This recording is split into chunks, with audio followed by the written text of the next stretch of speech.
meus amigos, minhas amigas, como é que vocês estão? Bem-vindos a mais um capítulo, mais um episódio do estudo do livro A Gênese, os milagres e as predições segundo o Espiritismo. Nos programas anteriores, foram 9, né? Esse já é o 10º. Nós tivemos um estudo do caráter da revelação espírita, muito interessante, um resumão para que serve a doutrina espírita. Agora a gente vai começar a estudar o segundo capítulo, Deus. Oba, que coisa boa! Antes de mais nada, se você não for inscrito ainda, se inscreva e ative as notificações, o tal sininho.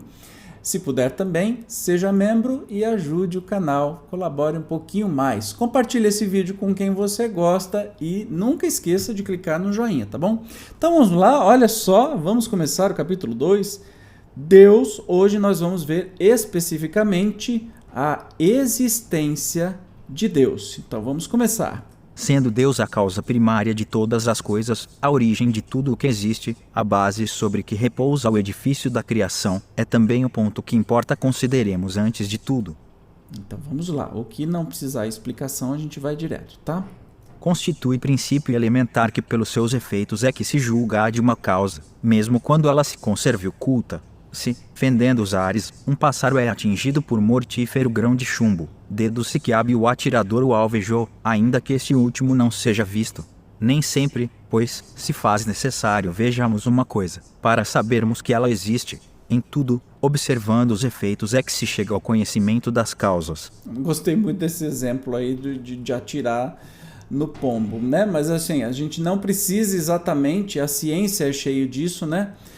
Não precisa exatamente que se veja uma coisa para compreender a causa. Pode-se provar a existência daquela coisa de acordo com a sua causa. Outro princípio igualmente elementar que, de tão verdadeiro, passou a axioma é o de que todo efeito inteligente tem que decorrer de uma causa inteligente.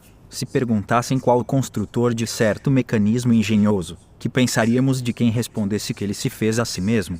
Quando se contempla uma obra-prima da arte ou da indústria, diz-se que há de tê-la produzido um homem de gênio, porque só uma alta inteligência poderia concebê-la.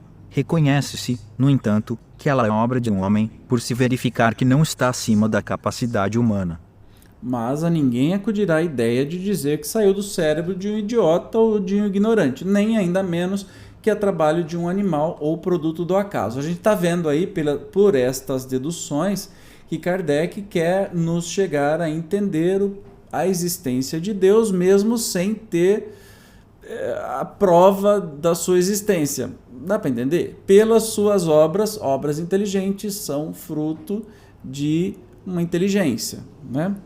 Em toda parte se reconhece a presença do homem pelas suas obras. A existência dos homens antediluvianos não se provaria unicamente por meio dos fósseis humanos, provou-a também, e com muita certeza, a presença, nos terrenos daquela época, de objetos trabalhados pelos homens. Um fragmento de vaso, uma pedra talhada, uma arma, um tijolo bastaram para lhe atestar a presença. Pela grosseria ou perfeição do trabalho, reconhecer-se ao grau de inteligência ou de adiantamento dos que o executaram.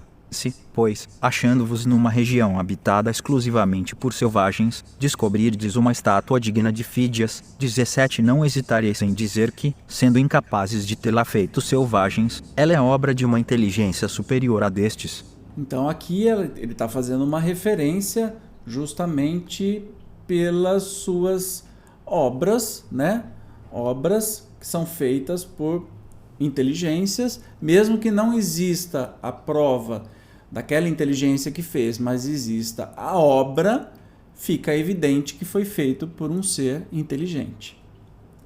Pois bem, lançando o olhar em torno de si, sobre as obras da natureza, notando a providência, a sabedoria, a harmonia que presidem a essas obras, reconhece o observador não haver nenhuma que não ultrapasse os limites da mais portentosa inteligência humana. Ora, desde que o homem não as pode produzir, é que elas são produto de uma inteligência superior à humanidade, a menos se sustente que há efeitos sem causa. Como a gente sabe que não há efeitos sem causa, por tudo isso que a gente vê no universo, né, por esta obra maravilhosa, esse universo maravilhoso que nós temos, deduz-se que tem uma causa. E só pode ser o que a gente chama de Deus.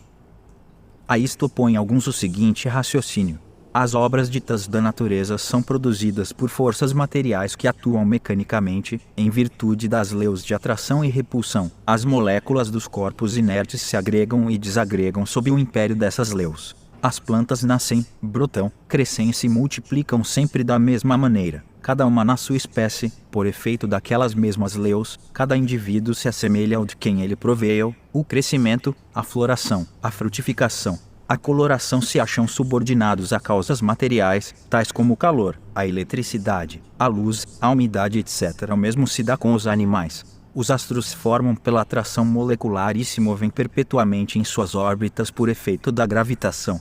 Essa regularidade mecânica no emprego das forças naturais não acusa a ação de qualquer inteligência livre. Então, ele está trazendo aí aqueles que se opõem, dizem assim, olha, as forças materiais acontecem, as moléculas, etc e tal, né? Então, tudo acontece, a planta nasce, cresce, os astros se formam pelas leis que a gente conhece, etc e tal. O homem movimenta o braço quando quer e como quer. Aquele, porém, que o movimentasse no mesmo sentido, desde o nascimento até a morte, seria um autômato.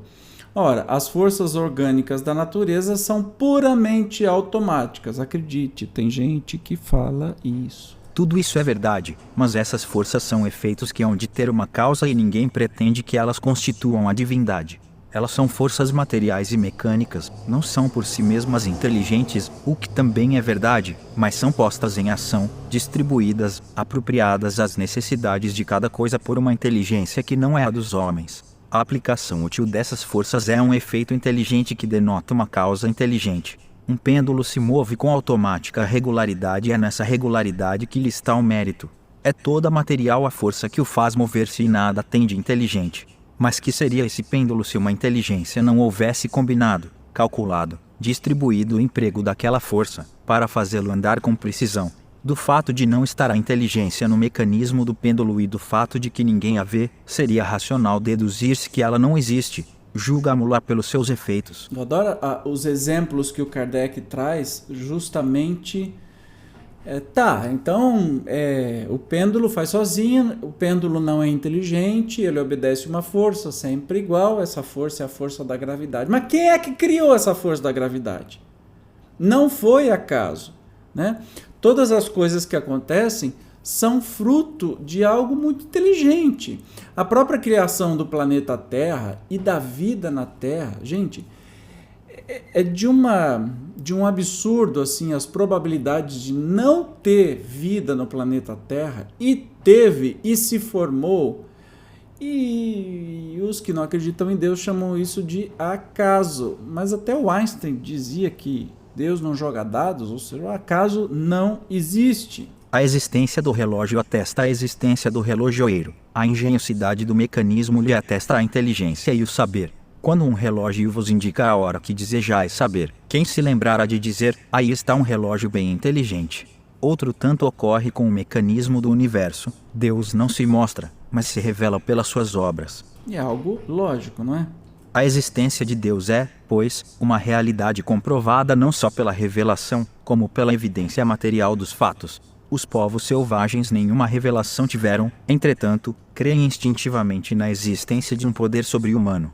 Eles veem coisas que estão acima das possibilidades do homem e deduzem que essas coisas provêm de um ente superior à humanidade. Não demonstram raciocinar com mais lógica do que os que pretendem que tais coisas se fizeram a si mesmas. É autoexplicativo, né? A gente conhece as coisas, né? A gente sabe que outro exemplo, o relógio foi feito por um relojoeiro. A gente sabe que o relógio não é inteligente, mas o relojoeiro é. Todos os povos primitivos, desde quando éramos primitivos das cavernas, a gente sempre teve dentro da gente aquela iluminação que existe algo mais, que existe um criador. Quando eu falo um criador, não pense em um homem, um velhinho de barbinha, tá? Porque quando inventaram essa história, que sim, é inventado, da tal trindade, que Deus é o pai de Jesus, claro que o pai de Jesus, uma pessoa de 30 e poucos anos, seria uma pessoa mais velha. Mas não tem nada a ver. Não imagine Deus como humano ou pessoa humana. Tanto que a primeira definição, a primeira pergunta do Livro dos Espíritos é que Deus é a inteligência suprema, causa de todas as coisas. não é um homem, né? Então, obviamente que a gente tem isso dentro da gente, mas como a gente quer se meter a ser mais metidinho a besta, a gente vai achar que não, tudo é feito, tudo é físico, acabou aqui e acabou. E a gente sabe que não é. E Kardec vem aí deduzindo a partir disso sobre Deus. E hoje a gente finaliza o nosso encontro. Espero que você esteja gostando. Por favor, deixe seus comentários, são sempre muito preciosos e eu os respondo todos. É um grande prazer falar com você, tá bom? Eu te espero então no próximo episódio, onde nós vamos estudar a natureza divina e, como sempre, todas as obras fundamentais. Quanto mais a gente entra dentro dela, entra dentro é ótimo, né? Um pleonasmo vicioso. Quanto mais a gente se aprofunda, mais legal e instigante fica o estudo. Então eu te espero no próximo estudo da Gênese. Até lá, tchau!